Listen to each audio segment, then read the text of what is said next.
quantas coisas quantas experiências ruins a gente passa no nosso deslocamento, né? O momento de deslocamento do dia das pessoas geralmente é um momento muito ruim, né? Então, como que a gente pode melhorar isso? A Quico acredita que a mobilidade precisa ser feita para as pessoas. E ser para as pessoas é pensar que aquela experiência, ela não pode ser negativa, ela tem que ser algo positivo na vida das pessoas, né? E ela tem que ser pensada também priorizando né, os pedestres, enfim, uma mobilidade bem eficiente. E aí, além desse desafio, né, da gente repensar a maneira como a gente faz mobilidade, a gente tem a pandemia, né, também, que entrou como um outro grande novo desafio, e aí, recentemente, os resultados da pesquisa que foi divulgada semana passada, né, da Rede Nossa São Paulo, falando da quantidade de pessoas que hoje em dia não está mais saindo de casa, né, 35%, da redução do uso do ônibus, né, em 12%, né, em termos proporcionais, né, todos os modos diminuíram o uso em si, né, mas em termos proporcionais, o ônibus diminuiu, os modos individuais aumentaram também, né, é a primeira vez que o transporte público, né, ele teve um percentual abaixo do transporte individual, e que o medo de pegar coronavírus e a questão da lotação de ônibus, enfim, é o que mais aparece aí como um receio mesmo das pessoas se deslocarem. Então, é realmente um desafio, é algo que está aí no dia a dia das pessoas. E que a gente acredita que a tecnologia, ela pode ajudar muito a gente promover essa mobilidade, que vai ser ao mesmo tempo segura e sustentável, né? A gente promover comportamentos positivos. E aí, para quem não conhece a Quico, vou apresentar rapidamente. A nossa paixão é facilitar a rotina das pessoas, tornando seus deslocamentos mais convenientes, utilizando inteligência e tecnologia.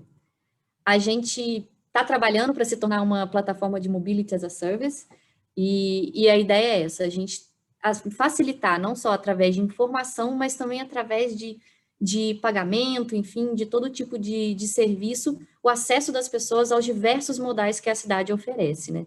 E não só os modais, a tudo aquilo que seja uma conveniência que está ali para melhorar a experiência do deslocamento das pessoas, como, por exemplo, aluguel de guarda-chuva, né? A gente não precisa mais mudar de modal porque começou a chover. A gente pode continuar nossa jornada com guarda-chuva. Enfim, e aí, trabalhando também na Quico, a gente começou a perceber o quanto que essa questão do Covid está realmente presente na vida das pessoas. A gente fez uma pesquisa recente sobre o que se torna mais importante para as pessoas agora, neste momento, e como que a Quico tem ajudado.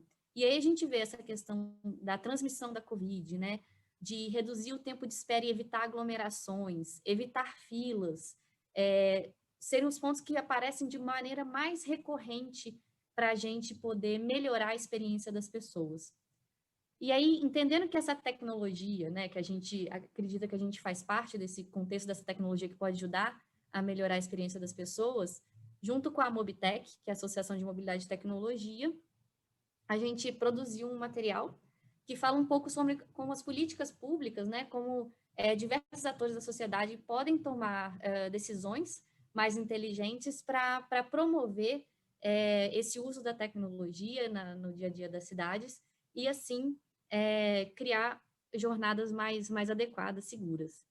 Aí eu vou passar rapidamente um por um. Primeiramente, seria repensar os espaços das vias, né? Então, assim, a gente tem que saber priorizar mesmo as pessoas, tem que saber priorizar os modos de transporte que realmente vão promover uma mobilidade mais sustentável, mas sempre levando em consideração a intermodalidade, né? Porque hoje em dia a gente fala muito de combinar os meios individuais com os coletivos. Então, como a gente pode repensar esse espaço, por mais que seja um momento de proteção, né? De evitar aglomerações, a solução não é priorizar o carro individual. Incentivar também esses modos individuais seguros que trabalhem de uma maneira complementar aos transportes coletivos. Então, as inovações de serviços de transporte individual, né, são muito importantes para que as pessoas não precisem recorrer ao automóvel privado. A confiabilidade no transporte coletivo também, ela é extremamente importante, só através de uma confiança as pessoas se sentiram confortáveis para poder usar o transporte coletivo. Então, e aí a gente acredita que a informação em tempo real, ela é essencial para isso, seja a informação de onde está o ônibus, ou a informação da lotação, né, que seria mais interessante ainda. As plataformas de integração modal, bom, acho que a Quico é muito do que ela quer fazer, e essas plataformas, essa facilidade de migrar entre um serviço e outro, contribuem bastante para a gente conseguir equilibrar também as demandas e os níveis de lotação dentro do transporte coletivo, na demanda de uso dos transportes individuais, então é extremamente importante também. As novas tecnologias de pagamento, então evitar o contato com o dinheiro físico, evitar o contato direto nas bilheterias, com os cobradores, né? Então isso é extremamente importante também a gente ver que os meios de pagamento também são uma inovação que deve ser incorporada para garantir a segurança das pessoas. As dinâmicas de entrega, né? Então, assim, infraestrutura, uma legislação que seja interessante para que a gente possa promover isso. As pessoas realmente, muitos deslocamentos não vão acontecer mais, e o deslocamento que vai acontecer vai ser o de entrega, então, esse também deveria ser algo a ser pensado. E, principalmente, quando se fala em tecnologia, a importância de cooperação entre governos e operadores e startups, enfim, todos aqueles que podem ajudar a promover a tecnologia, a mudança de maneira rápida, né? Essa cooperação entre os diversos atores agiliza e atende de maneira rápida as demandas novas da população. Bom, essa é a visão da Quico sobre a questão da tecnologia e políticas públicas. Agora eu gostaria de passar a palavra, né, Mota, para os especialistas convidados. Muito obrigada.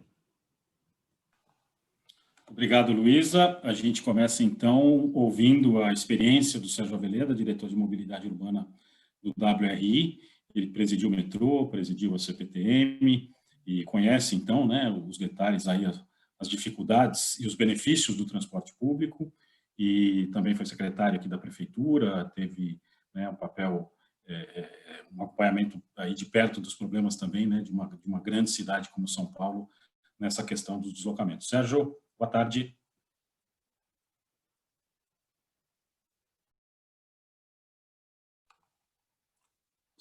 Seu microfone está no mudo. Agora sim. Boa tarde, Mota. Boa tarde, Luísa. Boa tarde, Leonora. Agradecer, em primeiro lugar, a Quico pela oportunidade de participar dessa discussão tão importante, tão oportuna, sobre as tendências de políticas públicas para a mobilidade urbana. Cumprimentar vocês por um ano, oferecendo um serviço que é uma ferramenta auxiliar fundamental para a mobilidade urbana, porque esses aplicativos, como vocês fazem com muita competência, que empoderam o usuário no sentido dele poder gerenciar a sua viagem, aumenta muito a atratividade pelo uso de modos de transporte sustentáveis. De fato, esse tipo de ferramenta tornou-se fundamental, um aliado fundamental, das cidades na gestão dos sistemas de mobilidade urbana. Portanto, muito oportuno cumprimentá-los por um ano de serviços prestados aqui na cidade de São Paulo. O tema que me foi dado abordar é as tendências de políticas públicas na mobilidade urbana. Como bem descreveu a Luísa na sua apresentação introdutória, a mobilidade urbana foi um dos setores mais impactados pela pandemia, pelas medidas de isolamento social como prevenção do espraiamento do vírus que provoca a Covid-19. Foi um paradoxo, né? Quando os governos nacionais ao redor do mundo começaram a anunciar as medidas de isolamento social, algumas regiões do mundo, algumas cidades, anunciaram a paralisação do transporte público. E algumas cidades não fizeram isso. E, fundamentalmente, não fizeram, vencendo um paradoxo importante, porque o transporte público ele é um transporte que reúne pessoas para serem transportadas, é um serviço que reúne pessoas para serem transportadas, fazendo isso, portanto, com muito mais eficiência energética, com muito mais benefícios para todos e para toda a sociedade. Mas, ao mesmo tempo que ele gera aglomeração, que ele gera uma reunião de pessoas, portanto, seria recomendável que ele não funcionasse, ele também é essencial para que a cidade funcione. E durante a pandemia a gente foi descobrindo, portanto, que os beneficiários do transporte público não são apenas os seus usuários. A gente teve supermercado funcionando porque o repositor de estoque conseguiu chegar para trabalhar. A gente teve limpeza pública porque os nossos garis conseguiram chegar aos seus postos de trabalho. Os hospitais funcionaram atendendo, inclusive, os pacientes de Covid, porque os seus profissionais conseguiram chegar. E eles chegaram ao trabalho porque o transporte público permaneceu funcionando, ainda que sob determinadas restrições. Então, nós começamos a descobrir durante a pandemia, a sociedade como um todo, que o transporte público não é essencial só para quem usa, ele é essencial para toda a coletividade. E essa descoberta, essa consolidação desse sentimento, ele deve ser fundamental para orientar as políticas públicas daqui para frente. Porque é, sim, o transporte público o elemento essencial, estruturante da garantia do acesso nas cidades.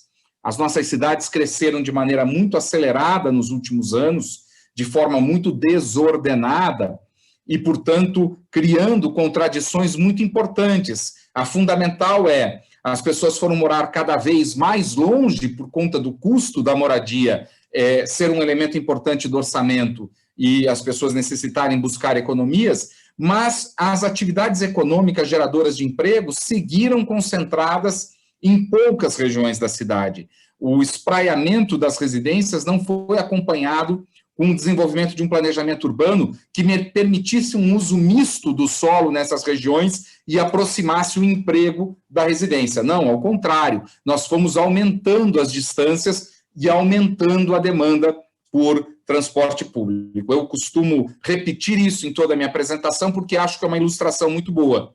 Uma cidade que tem problemas sérios de mobilidade urbana, como congestionamentos muito grandes e linhas de ônibus e metrô muito lotadas, é como um paciente com febre.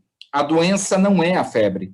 A febre é uma maneira que o corpo usa para dizer para o médico ou para alguém que ele está doente.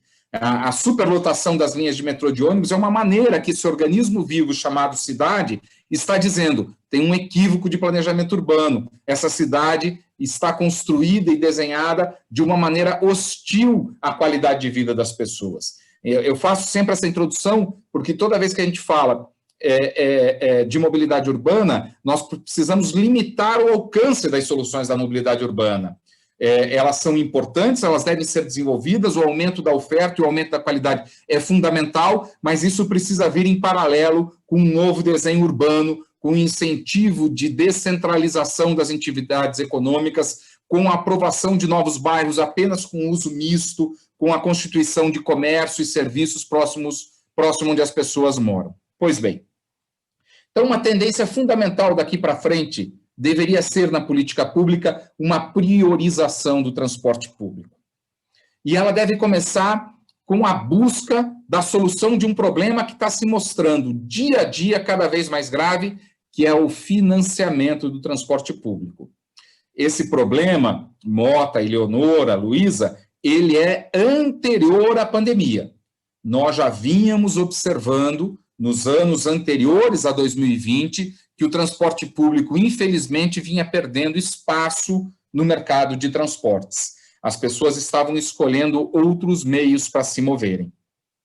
Isto é bom quando as pessoas vão para a bicicleta, vão para a caminhada, mas é muito ruim quando as pessoas vão para o carro individual. E, na medida em que a gente tem um problema de financiamento do transporte público, a gente tem um ciclo negativo, porque com baixa receita nós temos baixo investimento, nós temos economia na qualidade do serviço, com isso provoca ainda mais perda de passageiros, mais redução nos investimentos, mais redução na qualidade, e esse é um ciclo que, se não for interrompido, pode levar mesmo ao colapso dos sistemas de transporte público em algumas cidades. Diuturnamente, a gente está lendo nos sites especializados de notícias de transporte, greves, operadores quebrando, fechando as portas, operadores grandes, como operadores privados de sistemas de trens e metrôs, por exemplo, no Rio de Janeiro, anunciando que não tem mais condições financeiras de suportar a queda da demanda e os custos operacionais. Como resolver isso? Bom, nesse momento de crise, em que a gente tem uma redução da demanda por conta das medidas de isolamento social, por conta do home office e por conta do justificado,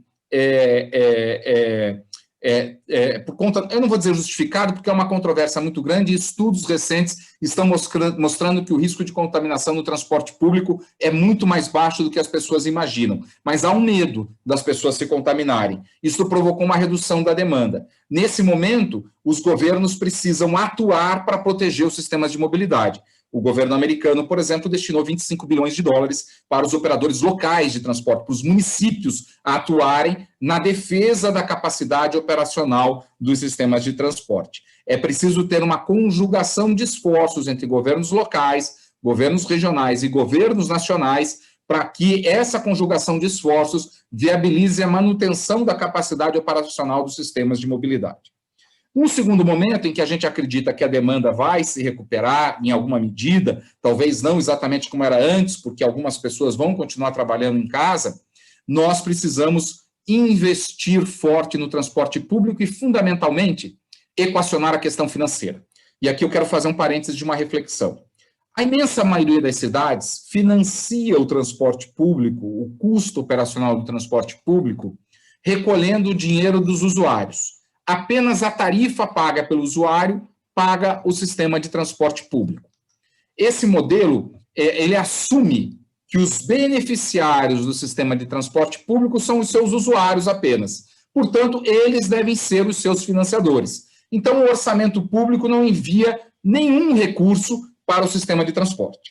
Há um outro modelo, e São Paulo é um exemplo já clássico desse modelo, não é o único, mas é um exemplo importante, de cidades que contribuem com subsídios para reduzir a tarifa. São Paulo, até 2002, 2003, não pagava subsídio.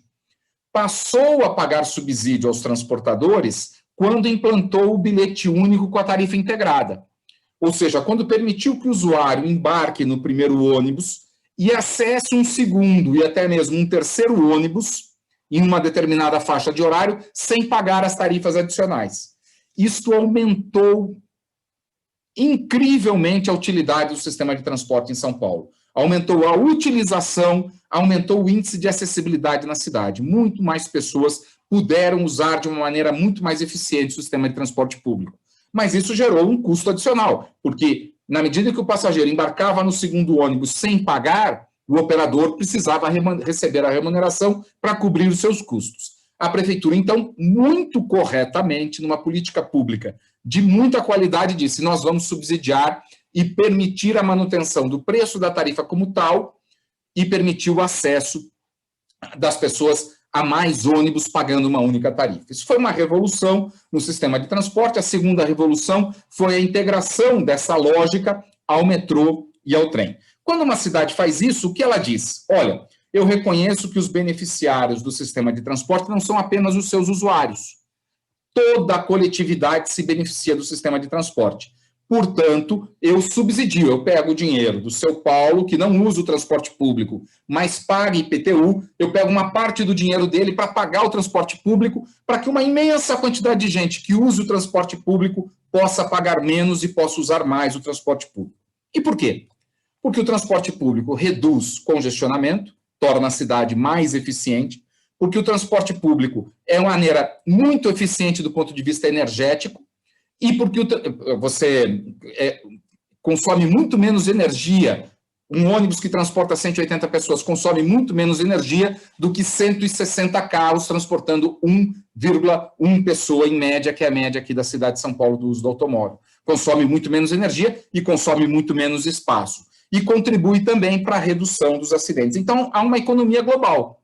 Essa economia, a prefeitura incentiva essa economia subsidiando o sistema de transporte. O problema é que daqui para frente, essas duas fontes de recursos vão ter alcances muito limitados. A gente vai enfrentar uma crise econômica que não é possível imaginar aumentar o preço da tarifa sem perder passageiros, portanto, não será eficiente.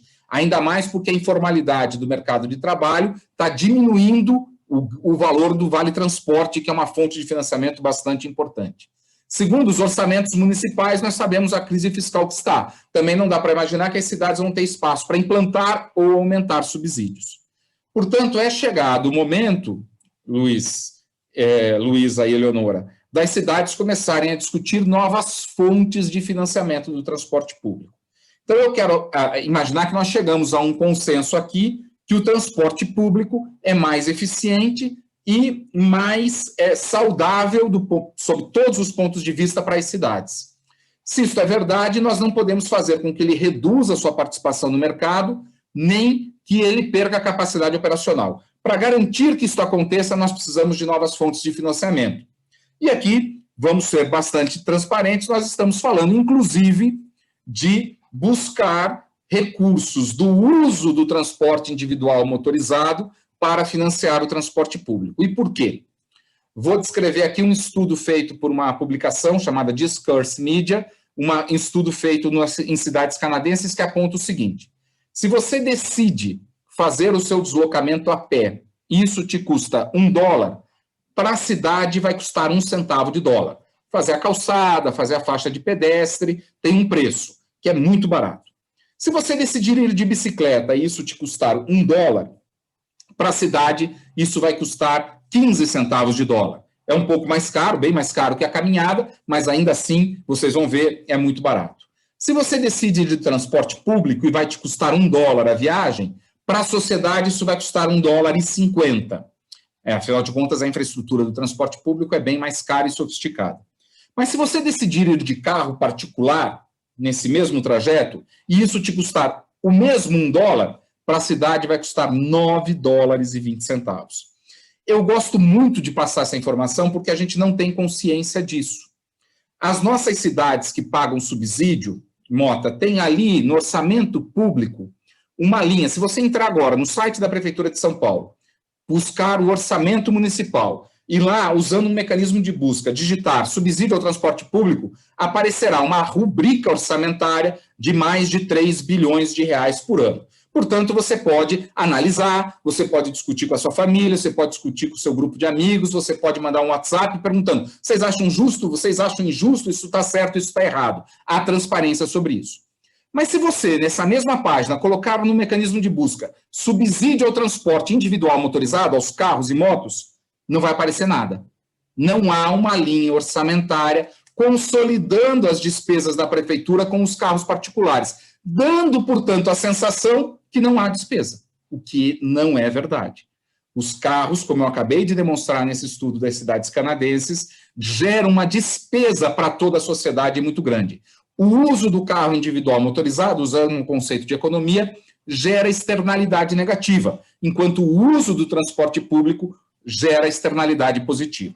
Na economia, quando um setor gera externalidade negativa, ele deve contribuir para reduzir esse custo. E quando um setor gera externalidade positiva, ele deve receber incentivos, porque a sociedade está se beneficiando desse uso.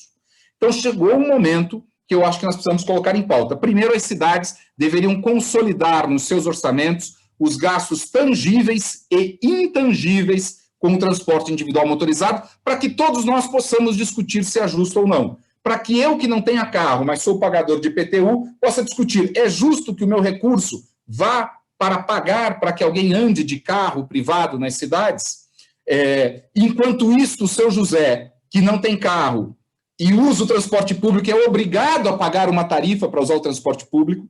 Eu acho que nós precisamos começar essa discussão, e ela deve começar a partir da transparência desses números que devem vir das cidades. Então, esse é um aspecto importante. Segundo aspecto importante: nós não podemos abrir mão do transporte público. Para incentivar as pessoas a usarem o transporte público, nós precisamos melhorar a sua qualidade.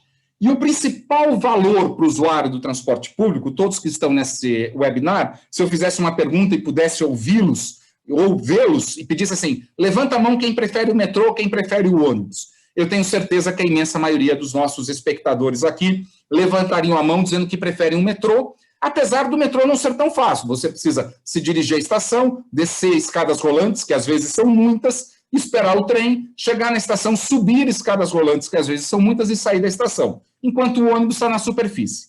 Mas você prefere o metrô porque o metrô promete que um trem passa a cada 3 minutos, e 98% das vezes o trem vai passar a cada 3 minutos, porque você gosta da confiabilidade. Você não quer ficar esperando, você não quer não ter capacidade de planejar a sua viagem. Por isso que um aplicativo como o da Kiko é importante, porque melhora a capacidade de planejamento da viagem. Mas nós precisamos melhorar o ônibus, e é possível melhorar a confiabilidade do ônibus. Para isso, a política pública precisa priorizar o espaço para o ônibus. E aí eu estou falando de faixas exclusivas, que é algo rápido e barato de implantar e que oferece uma melhoria muito rápida. Integração tarifária, a adoção de todos os cuidados para diminuir o risco de contaminação, como a gente já vem vendo, o uso de máscara, a oferta de material para a higienização das mãos, orientar as pessoas a evitar falar no transporte público, ajudam muito a reduzir o risco. E para finalizar a minha intervenção, nessa fase inicial, rever os modelos de negócio de contratação de operadores de ônibus, que reproduzem um modelo antigo e superado, né? Começar a pensar em separar a contratação dos serviços de ônibus entre um concessionário que é dono dos ativos da garagem dos ônibus e outros concessionários que operam esses ônibus, é uma medida que melhora a governança, reduz custos e aumenta a competitividade pelos contratos. Começar a pensar em melhorar a governança pública. Por exemplo, São Paulo, somos 39 cidades na região metropolitana, sem uma autoridade metropolitana de transporte, o que gera decisões absolutamente antagônicas entre essas autoridades, reduz a capacidade de integração, reduz a atratividade para o uso do transporte público. E, por fim, nós precisamos também começar, em paralelo com todas essas medidas, começar a melhorar a qualidade ambiental desses ônibus, eliminando os ônibus que queimam carbono, que contaminam o ar das cidades, que contribuem para as mudanças climáticas, energia limpa, como, por exemplo, no caso do Brasil, a energia elétrica. Por fim, 3 elementos essenciais. Não abrir mão de políticas de segurança viária. O trânsito ainda é a maior causa de morte entre os jovens no mundo. É uma carnificina. As cidades precisam se comprometer com visões, com sistemas seguros do sistema de mobilidade, que reduzam a letalidade, que reduzam o número de mortos. Uso sempre como exemplo a metodologia criada na Suécia, que é a visão zero. Vou deixar para falar isso durante o debate. Implantar medidas de mobilidade ativa que são as mais saudáveis, mais eficientes e que é muito barato para a cidade. A gente está vendo São Paulo ampliando as ciclovias, muito agressivas e audaciosas para incentivar o uso da bicicleta. Não é só construção de ciclovia, mas é até mesmo oferta de desconto, de vouchers, de subsídios para quem decidir usar a bicicleta. E, por fim, olhar as novas soluções de mobilidade ancoradas em tecnologia e em plataformas com um olhar amigável. Elas são fundamentais para oferecer novas possibilidades de deslocamento, mas regulá-las para que elas se integrem ao transporte público e não canibalizem o transporte público.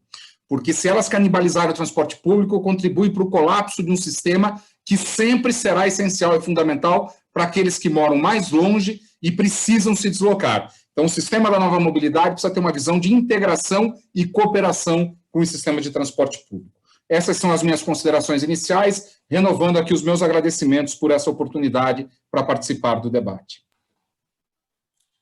Obrigado, Sérgio. Agora, então, a apresentação da Eleonora Pazos, só para apresentá-la novamente, ela que é diretora da Divisão Latino-Americana da União Internacional de Transportes Públicos, a UITP.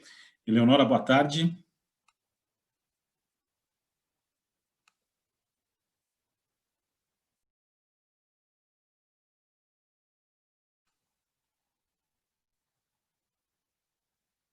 Eleonora, boa tarde.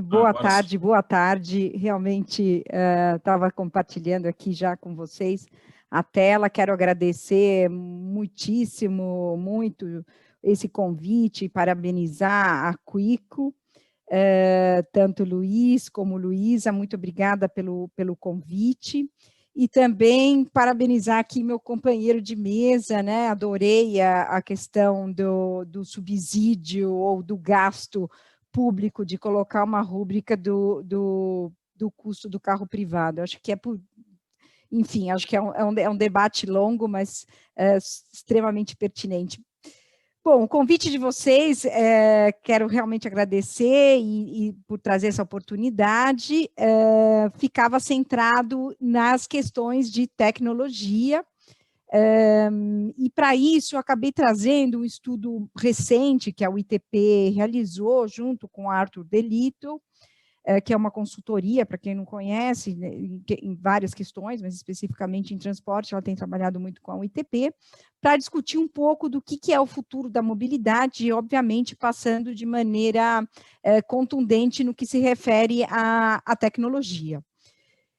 Acho que isso daqui eu vou fazer lá muito breve, até para ter mais tempo para o debate, enfim, mas basicamente o estudo tem o objetivo, né, de entender quais foram as melhores práticas e quais são as melhores práticas para a manutenção ou desenvolvimento de novos modelos de negócio para a mobilidade, enfim, para a sobrevida da mobilidade, num contexto de Covid, que eu não vou entrar em detalhes, mas basicamente usamos quatro aspectos, que são os aspectos principais, que são trazidos por diversos estudos, diversas pesquisas que foram feitas, né, da queda de passageiros, enfim, que são temas que passaram em todas as cidades, independente do seu grau de desenvolvimento, estavam em mundos em economias desenvolvidas, não desenvolvidas, cidades ricas, cidades pobres, absolutamente todas foram impactadas por esses 4 elementos, enfim, que eu não vou entrar em detalhes, porque eu acho que vocês mais do que conhecidos, que é a perda de demanda, a perda de receita, também suspensão de serviços e o aumento do comércio eletrônico, enfim, de toda essa questão de delivery e logística das cidades. Então, dentro desse contexto, desse estudo, foram convidadas organizações, operadores tanto privados como públicos, cidades e também o que a gente chama de plataformas de mobilidade, estavam convidadas a participar dessas sessões e com o objetivo de responder 3 perguntas, e essas 3 perguntas depois eu vou falar quais foram essas conclusões, e as conclusões derivadas para o que se refere à tecnologia, que era o tema, o tema que me tocava a abordar no dia de hoje, né? Então, a primeira pergunta era quais os padrões de mobilidades que se esperava nesse pós-Covid, né? As oportunidades que surgem para repensar os sistemas, e como os operadores e as plataformas de mobilidade estavam ou estão atuando para ofertar um melhor serviço de acordo com essas demandas e, obviamente, aumentando a resiliência, a sustentabilidade dos sistemas.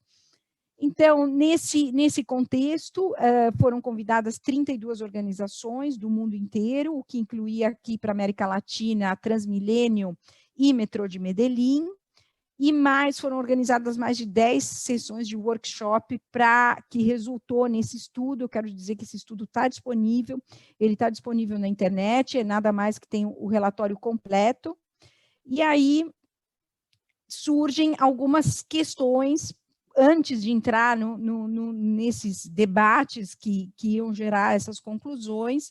Se utilizaram os estudos que foram feitos por diversas outras organizações e que, basicamente, todas concluíam o mesmo, né? Todas concluíam basicamente o mesmo, de que perda no sistema de passageiros, e aí variações de 20% a 43%, dependendo dos estudos, o aumento do uso de transporte individual, que também é outra tendência que vários estudos apontam, e talvez um dos itens discrepantes seja a questão da utilização dos modos compartilhados, né? Então, esses modos compartilhados, alguns estudos apontam para um crescimento e outros apontam simplesmente que eles vão desaparecer ou quase desaparecer. Então, basicamente foi esse o ponto de partida, e aí alguns outros pontos de partidas de tendências, e mais uma vez, o o Aveleda comentou, né, são tendências que já existiam, exceto por uma tendência, que é o teletrabalho, que não estava identificado anterior ao Covid, à pandemia, mas as outras tendências todas existiam e nada mais que foram aceleradas ou impulsionadas pelo Covid, desde a desigualdade econômica, a queda na demanda de passageiros, a questão do comércio, né? Então, nessa estrutura, o ITP e Arthur Delito acabaram dividindo em três grandes blocos, que são as tendências globais, e aí passando também, dentro das tendências globais, passando pela questão do modelo de cidade, que o Aveleda comentou, da tipologia de cidade, depois alguns temas de comportamento, então a viagem segura, a viagem, digamos, as questões sanitárias dessa viagem, né? E depois 3 conceitos específicos, que é o propósito, o tempo na hora e o espaço, que eu vou detalhar um pouquinho mais à frente, e aí a questão de tecnologia também, então a explosão da digitalização da experiência de viagem, que a Luísa, inclusive, também comentou bastante em detalhes, né? E como toda essa questão de transportes inteligentes devem ser abordadas, tudo existia, não era que nada, não é nada novo, a gente não está falando absolutamente nada novo, mas são temas que foram absolutamente acelerados. E aí, falando um pouco dessa expectativa de mudança de padrão, eu acho que assim, foi a primeira vez que uma pandemia, quer dizer, bom, não tínhamos vivido outras, né, nesse último século, mas enfim, o que mostrou é que é possível mudanças nos padrões de mobilidade. Eu acho que essa mudança no padrão de mobilidade, que é uma realidade, é o que vai interferir e que vai marcar e pautar o desenvolvimento das plataformas nos próximos anos. E seguramente passa pelo propósito, ou seja, aquele propósito pendular de casa a trabalho. Obviamente que a gente vai ter que observar muito em economias não tão desenvolvidas, como a questão da América Latina, mas eu já tenho, por exemplo, ouvido falar que há uma tendência a desaparecer os grandes call centers, por exemplo, porque as pessoas realmente vão fazer o atendimento de call center em home office com seus mobiles ou outros devices. Então, a gente vê que, independente da qualificação ou do grau de sofisticação da atividade econômica, começa um desenvolvimento muito intenso na sociedade para esse home office, mesmo que inimaginável. Obviamente que uma indústria ou algo assim não vai poder passar por um home office, a gente nunca sabe o que de tecnologia vai ser desenvolvido.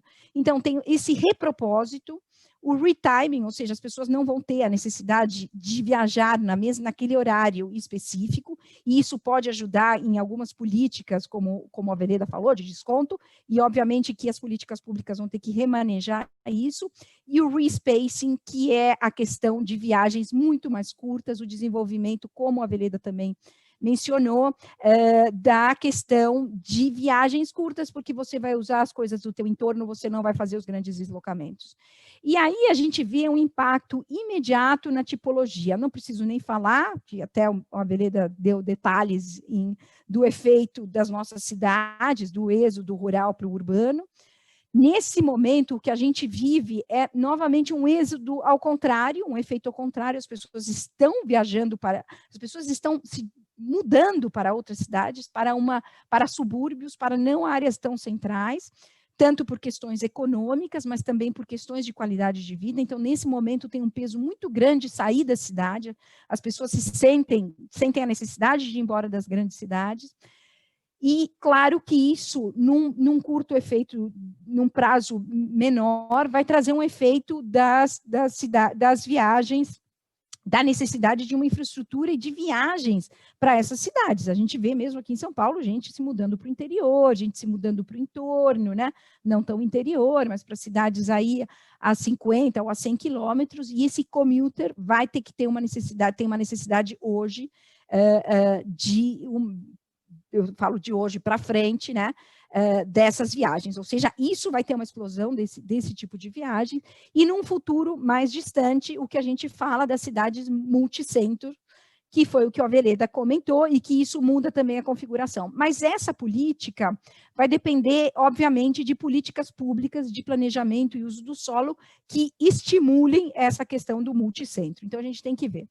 Bom, então, dentro dessa toda essa estrutura que eu comentei, foram avaliadas aí as autoridades de uma maneira e os operadores de outra maneira.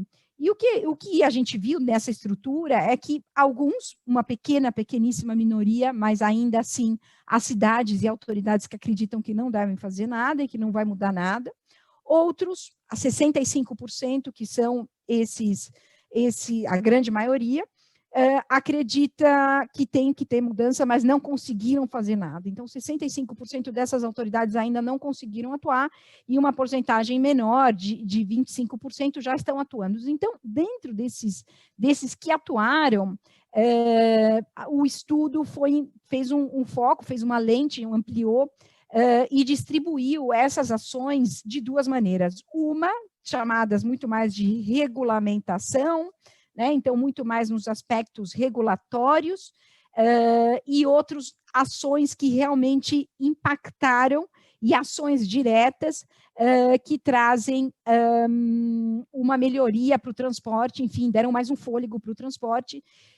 E muito mais do que a regulação, claro, as experiências da América Latina que a gente vê são muito mais nos aspectos regulatórios, né? Então, pistas para emergenciais de bicicletas, áreas para caminhadas, não todas as cidades, mas algumas, que são medidas um pouco mais simples e que, obviamente, ajudaram, mas que o que a gente vê é que a cidade que não fez uma estratégia de governança, ela conseguiu efeitos muito menores do que aquelas que fizeram, que seriam essas ações muito mais ligadas à tecnologia, eu diria assim, vou fazer um enfoque na tecnologia com o desenvolvimento de plataformas. E aí a gente pode citar tanto Berlim, que fez uma atuação muito precisa e, digamos, muito atuante na questão tecnológica, né, com alteração de contratos, operações on demand, até vou comentar um pouco mais no aspecto do operador, e também as questões, por exemplo, Barcelona também rapidamente atuou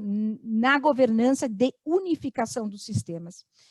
Então, se temos que dar um recado às autoridades, acho que fica muito claro que a primeira ação é uma ação de estratégia de governança, de unificação total dos sistemas, e não tratar os sistemas, a regulação do ônibus, a regulação do metrô, a regulação do carro, inclusive o veículo privado tem que estar nessa governança, né? O Aveleda comentou da questão de segurança viária e tudo, mas o veículo privado faz parte desse sistema, tem que pagar, obviamente, isso daí ninguém está discutindo, inclusive não é o foco aqui, e depois a colaboração, eu acho que as plataformas vieram para colaborar, né? Então, como tem que ser feita a colaboração? E aí surge o conceito, obviamente, de Mobility as a Service. Mas esse estudo, mostra que nós não necessitamos só o Mobility as a Service, necessitamos algo a mais do que o Mobility as a Service, que é a gestão integrada de todos os sistemas. E também, a Mobility, mas é a resposta para tudo? Não necessariamente vai ser a resposta para tudo, porque, inclusive, hoje o que acontece com o Mobility as a Service é que está implementado em poucas cidades, em algumas cidades parcialmente, e em pouquíssimas cidades, o que seria, ou quase nenhuma cidade, o que seria totalmente uma base de Mobility as a Service. Então, agora, o MAS deve ser desconsiderado, porque não é a solução agora, imediata para o próximo ano, mas é uma solução a longo prazo. E essa solução a longo prazo vai ter que passar por uma enorme discussão, e isso nós não estamos fazendo, que é a questão de dados, né? É a questão de dados, a questão exatamente de quais são os dados que vamos necessitar para fazer essa gestão, quem vai ser o guardião desses dados. Eu acho que é extremamente pertinente a gente trazer esse tema de tecnologia, falando de uma legislação, tocando agora nesse momento, que a Lei Geral de Proteção de Dados começa a valer, e aí quem está preparado para isso e como que a gente vai compartilhar os dados. E também questões de standards, né? Então, a gente também está falando de standards, então, quais vão ser esses standards, o que deve ser seguido e quem é que vai dar esses parâmetros. Obviamente que em todo esse contexto, surge, essa, digamos, seria a fotografia, a figura que vocês estão vendo aí, é a fotografia ideal do que realmente a UITP, enfim, os estudos que a UITP internamente tem feito, do que vai ser a oportunidade, estamos vivendo exatamente nesse momento a oportunidade de repensar os sistemas de mobilidade, de organizar os sistemas de mobilidade de uma maneira que a tecnologia, porque a gente está falando de MaaS, só que hoje é impossível implementar um sistema de MaaS, a gente não tem governança, a gente não sabe os dados, a gente não tem integração de dados, então esse é o momento chave. Claro, a questão de financiamento nunca vai deixar, sempre está em pauta, né? Mas esse é um momento chave para a gente entender, inclusive, o que a gente pode financiar em cima de plataformas tecnológicas, né? Em cima de modelos de negócios que vão depender totalmente, ou que podem estar baseados totalmente em plataformas digitais. Então, esse é realmente o momento. Bom, então, e tudo por aí passa também, então eu comentei um pouco. Esse grande repensar também vai passar por outros, do pricing, do ticketing, da distribuição desses recursos, e que também passa nessa plataforma de mobilidade. Então, realmente, o que a gente vê por lado da autoridade vai ter que ter um fortalecimento da questão de governança.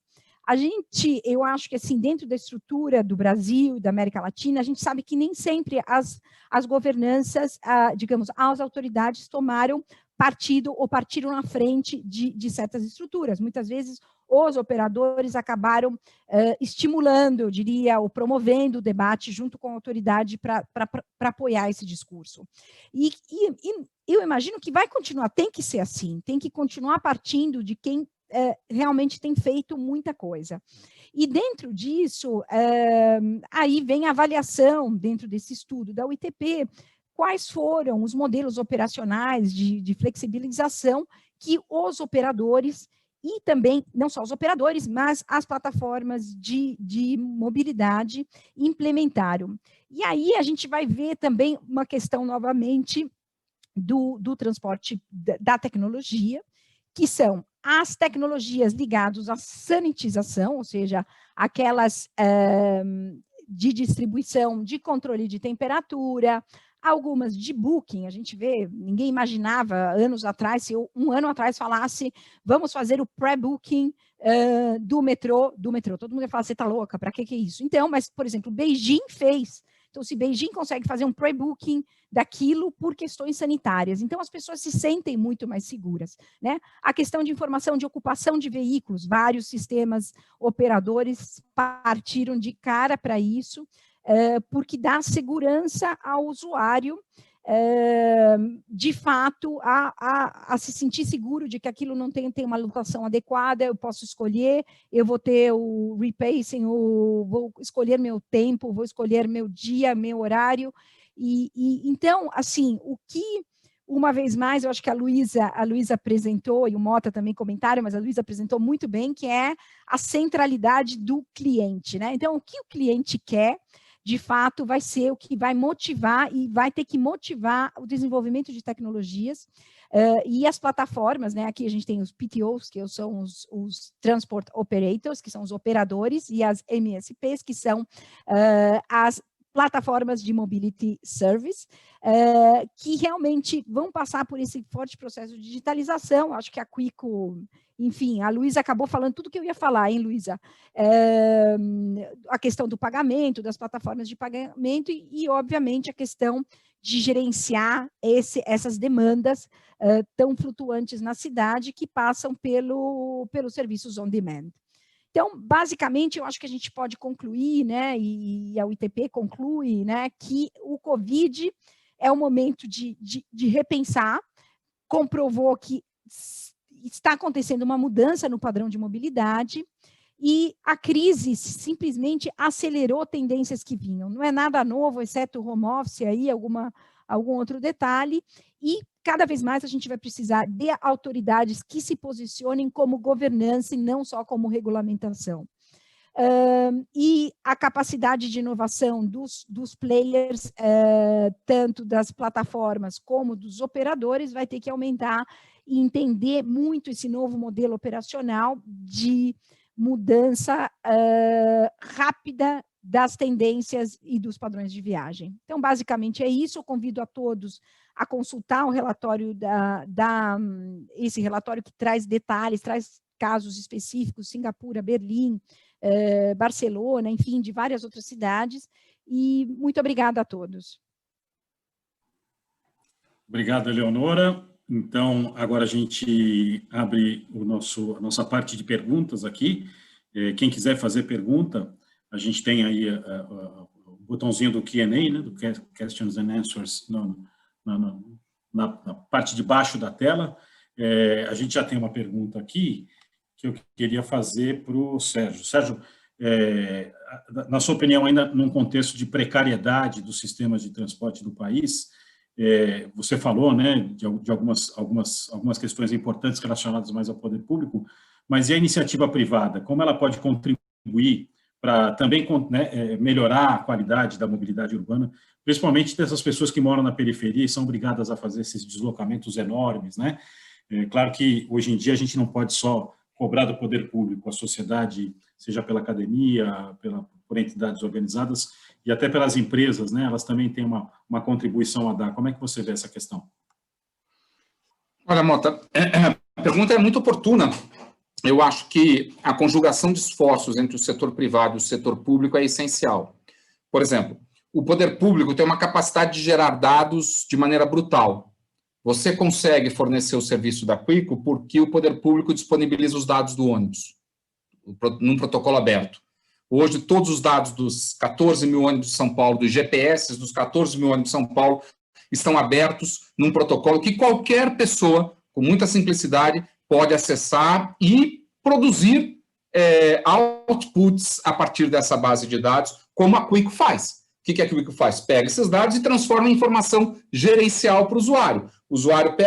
Se o usuário pudesse acessar sozinho os dados dos 14 mil ônibus, ele teria muita dificuldade sobre o que fazer com isso. Vocês traduzem isso em algo útil e a pessoa economiza tempo no ponto de ônibus, pode pensar num desenho de viagem muito mais integrado do que ela pensaria isoladamente. Então, o poder público precisa se abrir para receber do setor privado as suas contribuições. De um lado, o poder público tem a capacidade de gerar dados, tem a capacidade de pensar no interesse público, ou o dever, melhor dizendo, de pensar no interesse público. O setor privado tem outras virtudes, que é a agilidade, a criatividade, o capital, que tudo isso conjugado pode resultar num serviço de mobilidade mais integrado, mais útil e mais sustentável. Do ponto de vista de mobilidade como um serviço, ou seja, pensar na solução do problema global do usuário. Eu quero sair aqui da minha casa e chegar naquele lugar, como que eu faço isso da melhor maneira possível? Eu acho que tem muito para a gente desenvolver, eu concordo plenamente com a Eleonora, tem a questão dos dados, a privacidade, o gerenciamento, produção, compartilhamento, tem a questão da governança, eu falei rapidamente sobre a autoridade metropolitana, é fundamental a centralização, a coordenação, mas também a gente precisa, em primeiro lugar, enxergar. Nada vai substituir o metrô para transportar. O metrô e a CPTM juntos que transportam 120 mil pessoas por hora da Zona Leste para São Paulo. Não tem bicicleta, patinete, helicóptero, drone que vai fazer isso. É o metrô que vai fazer isso. Nós temos que alimentar melhor o metrô, fazer com que o metrô chegue de maneira mais... que as pessoas cheguem às estações de metrô de uma maneira mais eficiente. Então, é a última milha, é o complemento que precisa ser mais sofisticado. E, claro, volto a dizer, reduzir a demanda por viagens, melhorando o desenho urbano das cidades.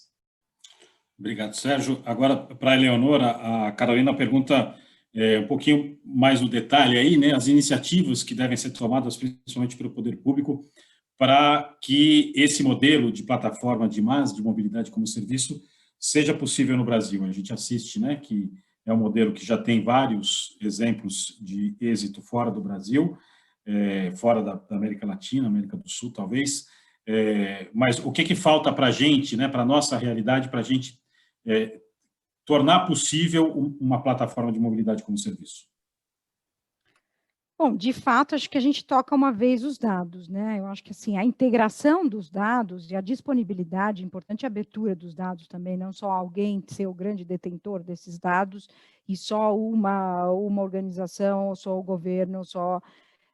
Mas o que falta atualmente é o debate de para quem vai esses dados, quais são os dados que realmente importam, porque a gente, como a Vereda falou, tem milhares de dados, né? Dados não é o problema é a inteligência dos dados e como que isso como vai ser feita essa governança e a obrigatoriedade da integração dos dados. A gente nunca vai conseguir a tal da cidade inteligente, a tal da operação inteligente, sem ter essa integração de dados, e não adianta um deter os dados de um setor, de um modal, outro deter os dados de outro setor, de outro modal, enfim. Então, eu acho que assim, é um debate, é um momento de ter uma cobrança de um posicionamento, inclusive da sociedade, do setor, que o setor entenda que compartilhar dados é o momento de realmente de todos ganharem e não só um ganhar ou temer que outro ganhe com seus dados.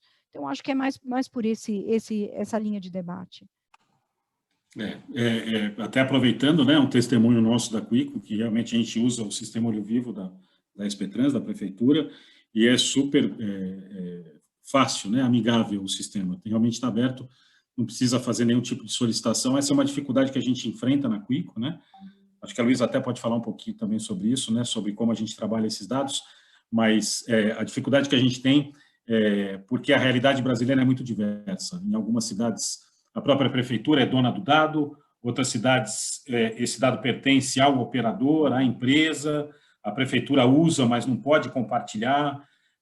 Então, né, é uma batalha que a gente trava na Quico para que haja uma disciplina, haja uma espécie de regulação que possa padronizar os dados, quais dados e formatos, né, devem ser utilizados para isso que a gente quer, que é pegar o dado, na verdade, botar inteligência, né, tratar esses dados, como disse o Sérgio, e oferecer as sugestões para o nosso usuário, para que ele veja quanto tempo demora para o ônibus chegar no ponto em que ele vai pegar esse ônibus, e ele não precisa ficar lá meia hora esperando, exposto ao risco, inclusive, né? Então, assim, Luísa, na nossa realidade na Quico, né, a gente se depara com essa diversidade de situações, né? E só complementando, assim, eu acho que os dados, eu acho que está na hora da gente entender eles como um bem público, né? Algo que ele faz parte de uma política pública, né? Abrir dados, né? E aí, quando a gente fala que a Quico está nessa batalha, a gente não quer abrir dados para a Quico, a gente quer abrir dados para a sociedade, né? A gente acha que realmente é uma construção coletiva. A Neura falou, realmente não adianta alguém estar com dado, outros estarem com outros. Para a gente promover realmente essa confiabilidade que o Sérgio falou, né, antes, né, que as pessoas têm que ter confiabilidade no sistema de transporte, e a informação é uma maneira muito importante de garantir essa confiabilidade. A gente acredita que tem que ter essa abertura de dados, e aí, assim, a gente entendendo que é parte de uma política pública, realmente, de melhorar o transporte coletivo, as cidades têm que assumir essa autoridade mesmo sobre a posse dos dados, né? Isso a gente enxerga como algo muito importante, porque a gente enxerga as cidades muito abertas, né, também a trazer isso e a olhar para o seu passageiro, né, como alguém que precisa ser olhado como um cliente, né? Então, só que a gente não tem essa autonomia sobre os dados para conseguir liberar eles, né? Então, assim, liberar eles, abrir e trabalhar ele de certa forma. Então, acho que o dado ele tem que ser entendido como parte de uma política pública mesmo, para melhorar a mobilidade nas cidades e, especialmente, trazer segurança, confiabilidade para os passageiros. A Rovena aqui está comentando que nessa abordagem que o cliente é a peça central no sistema de mobilidade, né, ela destaca aqui que é preciso conhecer o perfil, né, e eu acho que plataformas como a Quico também têm essa capacidade, né, de acompanhar o usuário desde o momento em que ele sai da casa dele, como ele chegou a um ponto de ônibus ou a uma estação de metrô ou de trem, o que ele fez depois que ele saiu, né, e conhecer um pouquinho mais no detalhe. Isso pode ser compartilhado também com o poder público para orientar melhorias também na gestão dos sistemas, né, Então, eu acho que a gente tem muita afinidade em relação às possibilidades, mas a gente tem essa dificuldade aí no trato do dia a dia, né? E a Rovena, então, ela está falando aqui também que esse avanço tecnológico pode tirar uma parte da população desses deslocamentos pelo teletrabalho, os estudantes, né, com ensino à distância, que é uma realidade que a Eleonora mencionou agora, e que a mobilidade ativa também ela não é sempre adequada para os mais de 60 anos, né? Mas é preciso que a gente pense as cidades também, né, com calçadas acessíveis e confortáveis e seguras para esse público, né? O Marcos Borges está perguntando aqui sobre a dificuldade de ampliação de ciclovias, né? A gente vê que a gente tem, né, esse fenômeno internacional global, né, de um olhar novamente para as bicicletas, e como é que está o Brasil nisso, Sérgio? O que falta aí para dar um empurrão maior, né, para que as pessoas se sintam também mais seguras para adotar a bicicleta como meio de deslocamento dentro dessa jornada? Obrigado, Mota, obrigado a Rovena e ao Marcos Leodoro, conhecido como Marcão, viu, Mota? Duas questões que eu acho que são importantes. Uma é essa do cliente, do conceito de cliente. Em geral, os operadores de transporte imaginam que o serviço dele começa, por exemplo, um operador de ônibus. O serviço dele começa no momento em que o usuário ou o cliente entra no ônibus. Esse é um equívoco imenso. O serviço de mobilidade começa quando a pessoa coloca o pezinho fora de casa. Porque se a calçada que leva ele até o ponto de ônibus não estiver boa, eu já não estou convidando essa pessoa a usar o transporte público. E a gente nega uma atenção à calçada de maneira brutal. Eu tenho, por razões pessoais, tenho ido a algumas cidades, mesmo durante a pandemia, e é incrível o que a gente vê de asfalto novo, Mota, nessa época de eleição. É incrível, é incrível. Tá um tapete. Mas a máquina que passa fazendo asfalto não olha para a calçada. E as pessoas ignoram que a imensa maioria das pessoas andam a pé, não de carro. Portanto, um prefeito ganharia muito mais ibope se ele fizesse uma revolução nas calçadas do que aquilo que se faz toda a gestão, que é recapear o asfalto, que a gente sabe que vai se deteriorar, que é um dinheiro, que é uma rosca sem fim de gasto de dinheiro. Então, nós precisamos olhar para o usuário do serviço de mobilidade desde a hora que ele sai da sua casa até a hora que ele chega no seu destino. Tudo é o serviço de mobilidade. Tudo, tudo, tudo. Eu, quando era presidente do metrô, eu criei, e posso falar aqui sem modéstia, porque foi uma inspiração pessoal minha, o serviço do aplicativo do metrô, o direto do metrô. O metrô apanhava muito por causa das falhas. O metrô estava com uma super demanda e qualquer falha, e é um sistema sujeito a falhas, porque são mais de 400 mil operações de abertura e fechamento de porta por dia. Se uma delas, das 400 mil, às 6 da tarde, não funcionar, a situação deteriora rapidamente. E nós criamos um aplicativo para informar ao usuário se havia pane ou não. E eu lembro de muita resistência dizendo, mas isso vai expor a gente demais. Eu dizia, não vai. O usuário, se ele receber informação da gente, ele vai gostar. Ele sabe que não precisa ir para a estação agora, ele pode planejar a viagem dele de um outro jeito. E depois essa iniciativa, inclusive, foi premiada pela UITP, o direto do metrô, como uma nova forma de estabelecer com o cliente. Mas a gente pode ir além. Hoje a tecnologia permitiria que, quando eu entrasse na estação do metrô, eu recebesse uma mensagem no meu telefone dizendo assim, bom dia, Sérgio. Você está embarcando em Trianon MASP, como todo dia você vai para a Sé? Legal, seja bem-vindo, o serviço está funcionando ok. Chegando na Sé, olha, tem um cafezinho ali, você apresentando esse QR Code, você ganha um desconto. É possível, inclusive, os operadores, além de personificar, porque a grande dificuldade do serviço de mobilidade é que é um serviço de massa. Mas agora, com a tecnologia, a gente pode transformar num serviço personalizado, do cliente chegar e se sentir reconhecido e ter as suas necessidades específicas atendidas, e isso ainda pode ajudar a monetizar o sistema de transporte. Essa é a primeira resposta. Segundo, quanto às ciclovias. A implantação das ciclovias, especialmente em São Paulo, foi fruto de muita polêmica. Mas, felizmente, essa polêmica está superada. Quando eu fui nomeado secretário, a cidade estava dividida. Eu recebi, no meu período como secretário, centenas, Mota, de pedidos de retirada de ciclovia.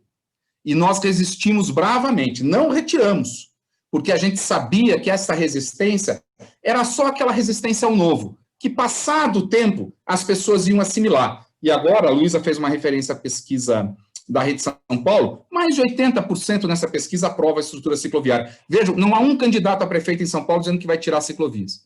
Acabou essa polêmica, né? A prefeitura está expandindo. Então, esse momento que tinha resistência, esqueçam, ficou para trás. Hoje, se você quiser comprar bicicleta, tem que entrar em fila de espera. A Faria Lima tem muito mais engarrafamento de bicicleta do que de carro. Já está na hora de se falar da duplicação da ciclovia da Faria Lima e não da duplicação do espaço para carro. A cidade entendeu isso. E isso é um ciclo positivo. Quanto mais bicicleta na rua, mais bicicleta nós vamos ter, mais gente. E a pergunta da Rovena, a mobilidade ativa não é para todo mundo, mas a cidade precisa ser para todo mundo. Uma pessoa de 60 anos precisa ter uma calçada segura, protegida. A maior vítima de atropelamentos na cidade são os idosos. Nós precisamos cuidar do idoso, da pessoa mais, das crianças e do idoso, porque uma cidade que funciona para o idoso e para a criança, funciona para todos. E aí, esse é o que eu acho que é o desejo de todos nós.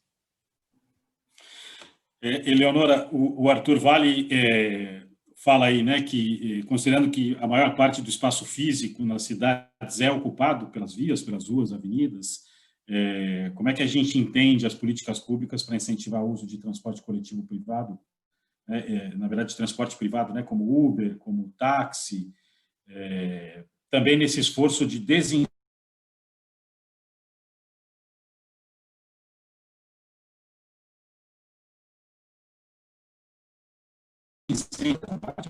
também podem ser complementares e não substituir, né, como disse o Sérgio, o transporte público, o transporte coletivo convencional. Bom, dentro desse estudo da UITP, o Uber faz parte lá do painel do workshop, enfim, porque a UITP considera que os transportes individuais coletivos, né, a gente chama transportes individuais coletivos, que seriam as aplicações e seriam outros, né, como inclusive, né, recentemente me comentaram que em Paris lançaram um serviço de moto compartilhada, enfim, de fato, são sistemas complementares, né? Aquilo que o Sérgio comentou, né? O que transporta CPTM e metrô nunca vai ser transportado de Uber, nunca vai ser transportado por nenhum outro sistema individual, mesmo que seja coletivo. Então, quando a gente falou quando eu falei da mobilidade unificada, e inclusive deve ser considerado o veículo privado, é a gestão da priorização das vias para o transporte coletivo e para os transportes, enfim, complementares, mas esses transportes complementares nunca vão substituir uma viagem dessas longas viagens que a gente tem na América Latina, citando aqui o exemplo de São Paulo, que as pessoas andam em média 25 quilômetros. Ninguém está substituindo isso, e aí que entra novamente a gestão da mobilidade unificada, da questão da tecnologia, de informação. De repente eu vou fazer aquela viagem de 25 quilômetros num veículo, mesmo que de aplicativo, porque eu não sei como chegar usando o metrô. Então, aí que entra a Quico dizendo, olha, você pode usar tal trecho, tal coisa, e tal trecho, tal coisa. Então, eu acho que, de fato, a informação é essencial para garantir que cada modal tenha seu uso adequado, eu diria. O entendimento de que, na verdade, são opções complementares e não concorrentes, né? Que eu acho que, felizmente, a gente está saindo, né? Acho que depois do primeiro choque com a chegada desses modelos mais disruptivos, né? E acho que a primeira reação de um setor que se sente ameaçado é se defender, às vezes também atacando de forma agressiva, né?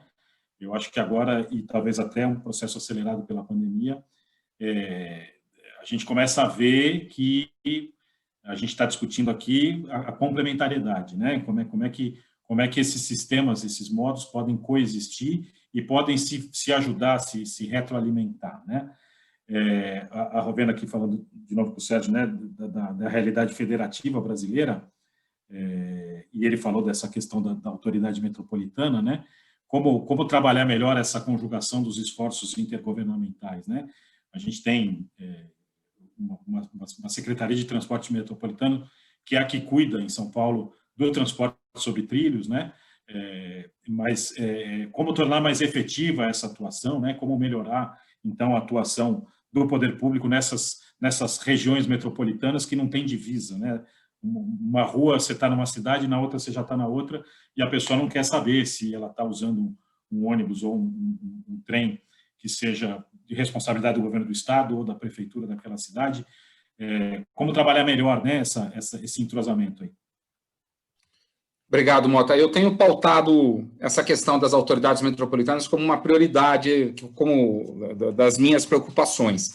Por quê, Mota? Vamos pegar um exemplo que eu sempre falo. Imagina que você mora no bairro de Pimentas, em Guarulhos, e quer vir para São Paulo. Então, você pega um ônibus municipal lá no bairro de Pimentas e vai para um terminal de integração com os ônibus intermunicipais.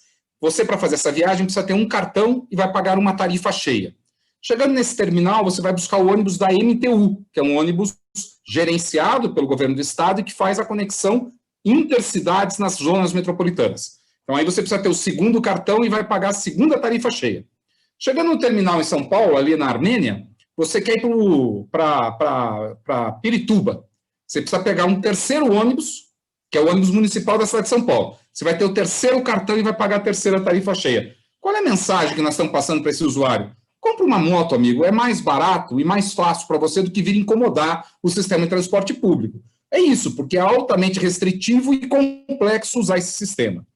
Infelizmente, isso é óbvio, ululante, as experiências internacionais mostram o sucesso das autoridades metropolitanas. Madrid reduziu o custo operacional do sistema em 30% e aumentou em 30% a participação do transporte público na matriz de transportes, mas no Brasil a gente pouco evoluiu.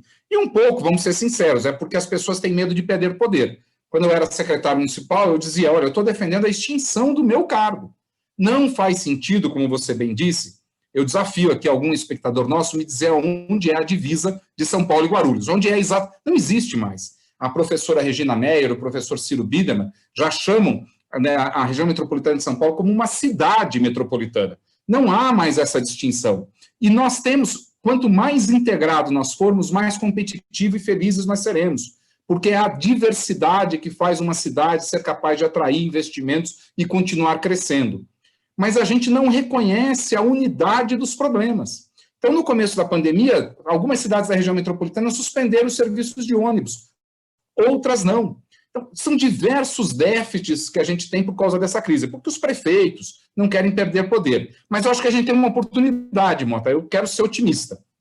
A crise financeira é tão grande que se a gente convencer os prefeitos de que se eles começarem a se unir, vai reduzir os custos do transporte, e vai aumentar a participação do transporte público, portanto, vai reduzir custos com acidentes, com poluição, que talvez nesta crise a gente tenha uma oportunidade de acelerar a implantação das autoridades metropolitanas. E eu acho que a Rovena tem um ponto. Qual é, por exemplo, o papel do governo brasileiro, o governo central na gestão da mobilidade nas cidades? Primeiro, ele não pode se furtar e dizer que isso é um problema local. Não é. É um problema estratégico nacional, porque nós seremos mais desenvolvidos quanto mais competitivas e saudáveis forem nossas cidades. Portanto, compete ao garantir competitividade e sustentabilidade nas cidades. Além de transferência de recursos, que seria muito bem-vinda, mas fundamentalmente apoio técnico e orientação na política pública. O governo norte-americano transferiu 25 bilhões de dólares para as cidades para proteger durante a pandemia, porém, para as cidades que têm governança metropolitana. Então, o Poder Central poderia dizer, você quer dinheiro para construir um corredor de ônibus? Ótimo. O que você está fazendo para melhorar a governança da sua região? Isto seria um elemento fundamental. As agências internacionais de financiamento poderiam ir na mesma direção. São Paulo quer dinheiro para construir o metrô? Ótimo. Mas o que São Paulo está fazendo para acabar com essa impedância, essa ineficiência dessa gestão fragmentada? Vamos trabalhar junto ao longo desse empréstimo para constituir a autoridade metropolitana? Então, a gente precisa de uma conjugação de esforços mesmos para mover as agendas municipais e metropolitanas para a constituição de órgãos de governança que melhorem a eficiência e ofereçam um serviço de melhor qualidade para os usuários. Perfeito. Eu queria convidar a Luísa também para fazer uma pergunta, né? Luísa?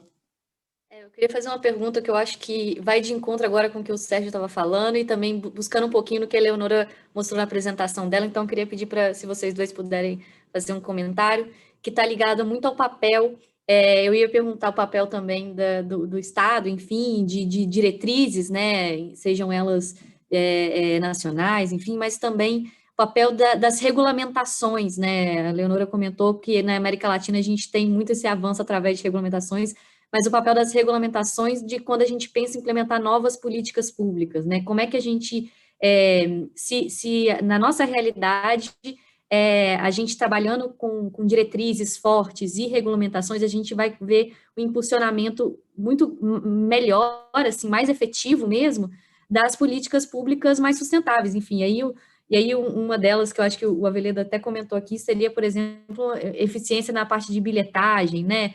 O custo da bilhetagem hoje é um custo muito alto para o transporte coletivo, né? Por exemplo, como é que através dessas diretrizes claras, assim, e na parte de regulamentação, como a gente pode pensar nessa modernização do transporte, dados abertos também, seria um exemplo como um todo, assim.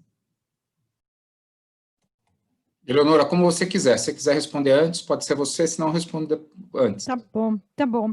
Não, Luiz, assim, o que eu acho, assim, acho que a gente tem que tomar um pouco de cuidado quando a gente fala de regulamentação, né? Porque às vezes surgem ideias que às vezes engessam os sistemas, né? Que é o que a gente tem visto aí quando se tenta alguma flexibilização, por exemplo, nas operações, considerando contratos existentes, né? Considerando contratos existentes que obrigam, por exemplo, rotas ineficientes, e aí os operadores às vezes ficam amarrados, principalmente nesses contratos que a gente tem aí a longo prazo, né? A gente tem contratos de 10, mais 20 anos, mais 15, enfim.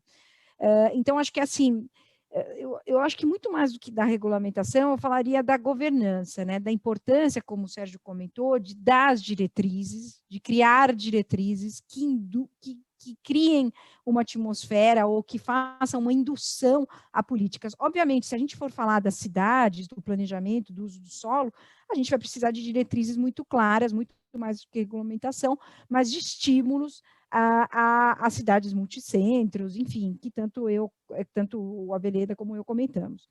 E, por outro lado, assim, muita regulamentação, eu acho que pode criar barreiras, né? Então, eu acho que é muito mais passa por um estado ou uma estratégia de governança do setor, que vai incluir a autoridade. Eu acho que o Aveleda mencionou o caso aí de Madrid, eu sempre falo que Madrid é possível, porque quando se estabeleceu o consórcio de Madrid, se chegou a cada uma daquelas cidades, se não me engano, são 23 cidades aí do entorno de Madrid, e se disse, eu vou te pagar 50% do custo operacional do teu sistema. Nessa estrutura, eu tenho certeza que, Aveleda, acho que você vai estar de acordo também, que se a gente chegar para Guarulhos, para todas as cidades aqui do entorno, Diadema, não sei o que, falar, olha, eu vou pagar 50% da tua conta do transporte. Dificilmente alguma cidade, no caso lá do consórcio de Madrid, somente 2 cidades se negaram a entrar no consórcio no primeiro momento e não aceitaram, obviamente, por questões políticas, né? Mas as outras, quando alguém te oferece 50%, vou te pagar 50% da conta, aí é fácil, né? E, obviamente, que essa não é a realidade nem do Brasil, nem da América Latina, ou dificilmente vai ser.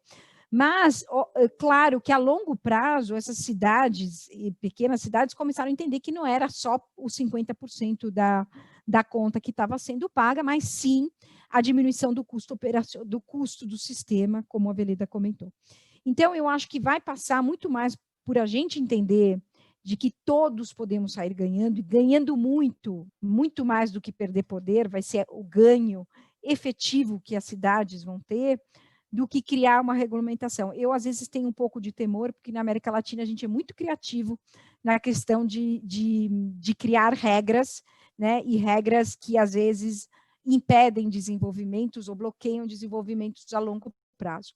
Então, eu acho que, de fato, assim, se eu posso fazer uma conclusão agora, que eu sei que a gente está chegando já ao final do tempo, de fato, é uma discussão do setor, com o setor, não uma discussão isolada de uma governança, de uma autoridade que venha impor algo, mas eu acho que o setor tem que chamar, quando eu estou falando de estruturas de cidade que às vezes não tem uma liderança por parte da autoridade muito forte, mas o setor, eu acho que nesse momento vai ter que ser obrigado a se sentar e chamar a autoridade e dizer, a gente tem um problema, a gente precisa fazer governança dos nossos dados, quem vai ser esse guardião? Pode ser autoridade, pode ser uma terceira entidade, não precisa ser nem a secretaria, nem a municipalidade, nem um operador em si, pode ser um pool, pode ser um consórcio, pode se criar uma terceira entidade, pode parecer complicado criar mais uma entidade em todo esse contexto desorganizado, mas às vezes pode ser a solução, principalmente na realidade da América Latina. Então, muito mais do que essa regulamentação de normas, de leis, é o momento de sentar e entender que todos temos um problema, que temos que trabalhar juntos, senão não vamos sair do lugar, e pelo contrário, o sistema há alto risco, obviamente que não em São Paulo, mas em outras cidades de médio e pequeno porte pela América Latina, vou ter mais falado do contexto latino-americano, o transporte público pode desaparecer, risco alto de desaparecimento do transporte público. Sérgio, também, para responder a Luísa, e já, né, anunciar aqui a sua última participação.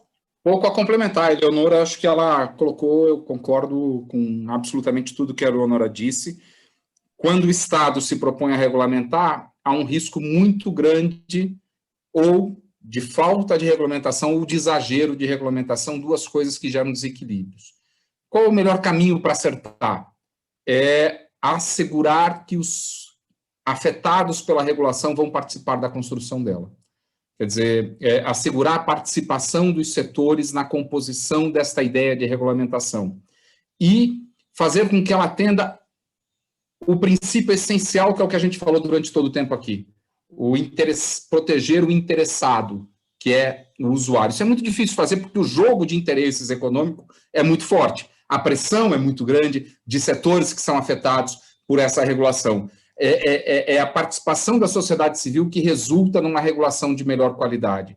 Por isso que eu gosto muito das iniciativas, não só das audiências públicas, que nem sempre são tão eficientes, mas, por exemplo, as câmaras temáticas, como tem a Prefeitura de São Paulo, o Conselho Municipal de Trânsito e Transporte, assegurar a participação dos afetados, de maneira que possa refletir. Por exemplo, regulação de transporte de carga nas cidades. Aqui é uma fonte de equívocos. Normalmente, a regulação se destina ao operador, ao transportador. Não pode entrar caminhão no centro da cidade das 2 às 4 da tarde. Ótimo, funciona. Você multa, não entra caminhão nenhum. O que acontece? O restaurante precisa que a mercadoria chegue entre as 2 e as 4. O cara, ao invés de usar um caminhão, vai usar 50 vans. 3 vans para trocar um caminhão. Aquela tua ideia, que era diminuir o trânsito, vai piorar. Então, por quê? Você endereçou a regulação para o setor errado. A regulação do transporte de carga precisa ser composta com os negócios. Os operadores, eles vão atender o cliente deles. Então, regular é uma atividade muito sofisticada, muito competentes e, fundamentalmente, participação dos afetados pela regulação. Bom, chegamos aqui ao fim do nosso tempo. Eu quero agradecer muito a presença aqui do Sérgio Aveleda, ele é diretor de mobilidade urbana do WRI, também a Eleonora Passos, diretora para a América Latina da UITP, e agradecer também a Luísa, né, nossa especialista em políticas públicas e mobilidade da Quico. Como eu disse no começo, esse primeiro webinar marca o primeiro também aniversário do nosso aplicativo. Eu convido a todos que ainda não fizeram, que baixem o aplicativo, testem e mandem para a gente os feedbacks, visto que a gente oferece para tentar transformar, revolucionar a mobilidade nas cidades, facilitar a vida das pessoas, né? Conseguir prestar um serviço cada vez melhor e ajudar o poder público, ajudar, né, todos os atores aí que estão envolvidos. E a gente também pretende, né, realizar outras rodadas também de bate-papos como esse, porque a gente acredita também que reunindo as pessoas e discutindo, a gente traz mais elementos e a gente torna mais saudável também o ambiente aí de discussões. Então, obrigado, Sérgio, obrigado, Leonora, obrigado, Luísa. Obrigada. E obrigado a você também que ficou assistindo a gente aí. Até a próxima.